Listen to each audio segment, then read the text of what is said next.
손흥민 토트넘 은퇴, 13만 영국 현지 토트넘 팬들 눈물, BBC 등 외신들도 동일한 반응과 함께 포스테코글루 감독 입장 발표. 다시 한번 손흥민의 바르셀로나 이적설이 등장했다. 스페인의 엘 나시오날은 27일 한국 시각 바르셀로나는 공격진 보강을 위한 깜짝 목표를 갖고 있다라고 보도했다. 엘 나시오날은 바르셀로나는 니코 윌리엄스 영입에 실패한 후 공격진 강화를 위한 새로운 대안을 갖고 있다. 그들은 윌리엄스를 위한 돈을 아껴서 다른 선수를 데려오고 싶어 한다. 그리고 매우 인기가 있는 이름은 자유계약으로 영입할 수 있는 손흥민이다. 손흥민은 잉글랜드 프리미어리그의 스타이며 토트넘 합류 이후 눈부셨다. 내년 여름 계약이 종료되고 재계약 의사가 없기에 시작에 흥미로운 기회를 제공할 것이다. 손흥민도 새로운 모험과 함께 우승을 두고 다툴 수 있는 구단에 입단하길 원할 것이다 라고 전했다. 이어 그는 엄청난 마케팅 효과를 가져올 것이다. 또한 손흥민은 공격진 어느 위치에서든 뛸 수 있으며 여러 이유로 후안 라포르타 회장과 플릭 감독의 프로젝트에 도착할 최초의 얼굴 중 하나가 될 수 있기에 그의 영입을 매우 신중하게 고려하고 있다라고 덧붙였다. 손흥민의 바르셀로나 이적설은 이번이 처음이 아니다. 지난 10월 12일에도 스페인 일부 언론에서 바르셀로나는 토트넘에서 손흥민을 무료로 데려올 것이라 확인했다라며 손흥민은 축구적인 이점 외에도 구단 마케팅에도 매우 긍정적인 영향을 미칠 것이다.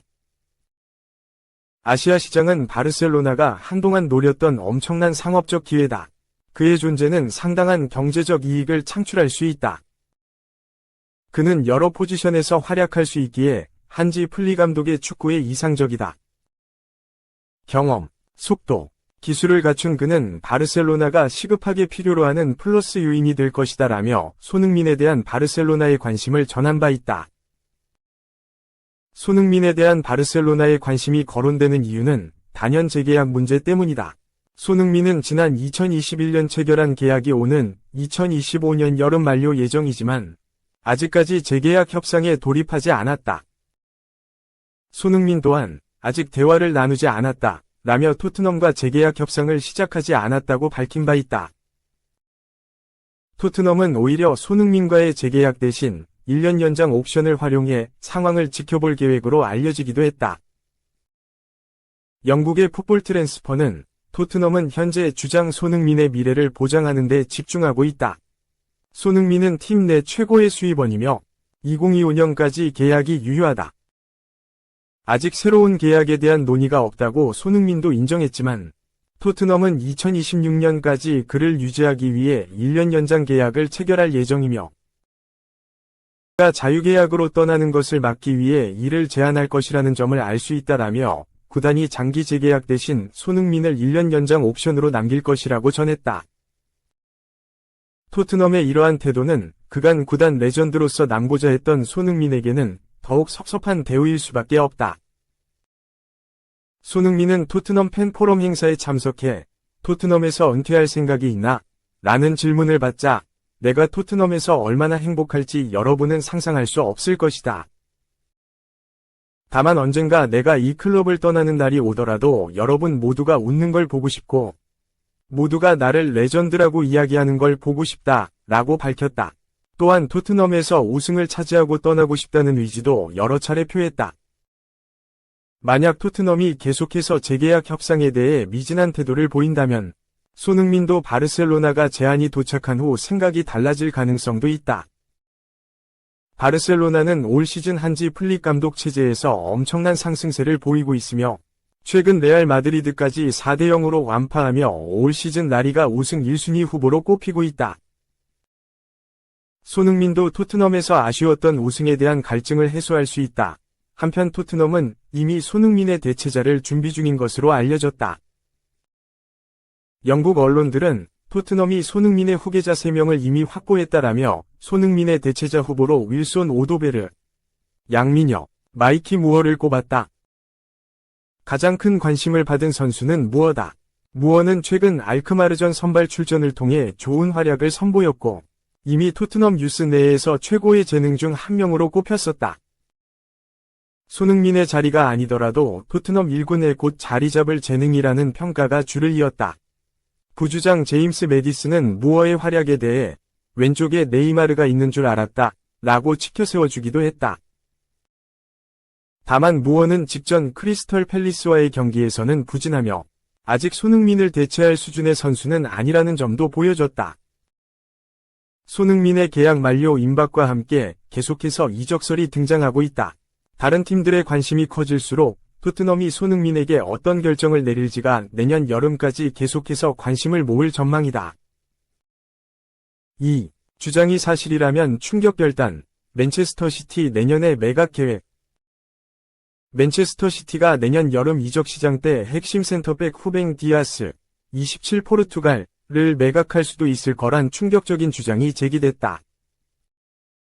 이런 디아스를 향해 라이벌 구단인 첼시가 관심을 보이면서 영입에 나설 수 있을 거란 전망까지 더해졌다.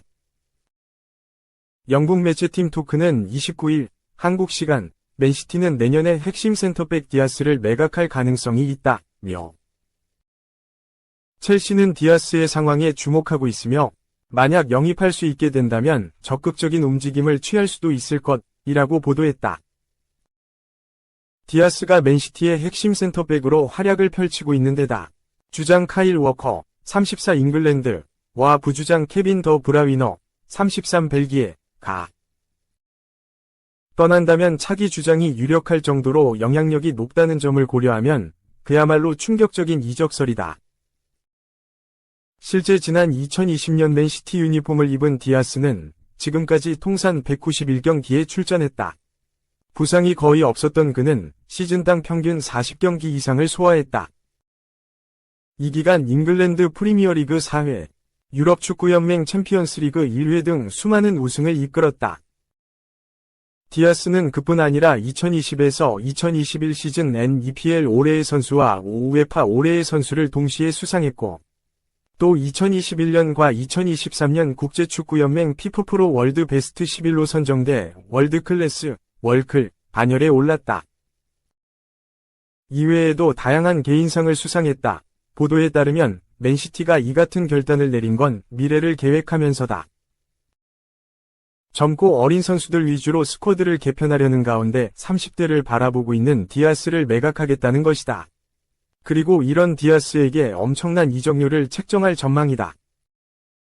팀토크는 맨시티는 아직 디아스의 이적료를 책정하진 않았지만 디아스가 유럽 최고의 센터백으로 평가받고 있기 때문에 엄청난 이적료를 요구할 것이라며 맨시티는 디아스를 영입할 당시 지출했던 6,500만 파운드, 약 1,170억 원, 그 이상을 원할 가능성이 크다고 설명했다.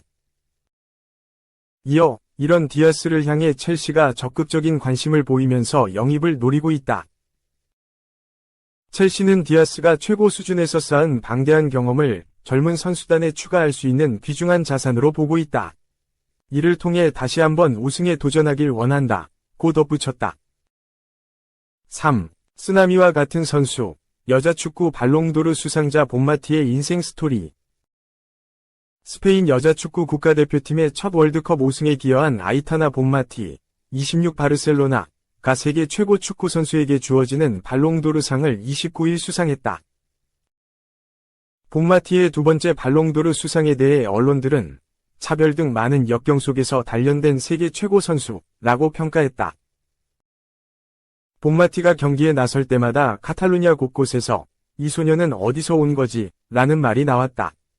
2000년대 초반, 축구는 여자에게 어울리지 않는 스포츠라는 편견이 적잖았다. 본마티는 이와 정면으로 맞서며 성장했다. 7세 때부터 그를 지도한 오스카르 가메스 감독은 그가 보여준 플레이는 마치 쓰나미와 같은 힘이 느껴졌다며 다른 소년들과는 달리 끊임없이 앞으로 나아가려는 열망을 가지고 있었다. 고 BBC에 말했다. 본마티는 당시 CD 리베스 팀에서 유일한 여자 선수였다. 소년 400명 사이에서 차별과 고정관념에 맞섰다. 가메스 감독은 그는 차별을 당했지만 내가 중재해야 할 필요는 전혀 없었다며 그는 매우 강한 성격을 갖고 있어 누구도 그를 얕보지 못했다고 회고했다. 거친 필드에서 본마티는 과감하게 태클을 걸고 먼지를 털고 일어나며 절대 불평하지 않았다.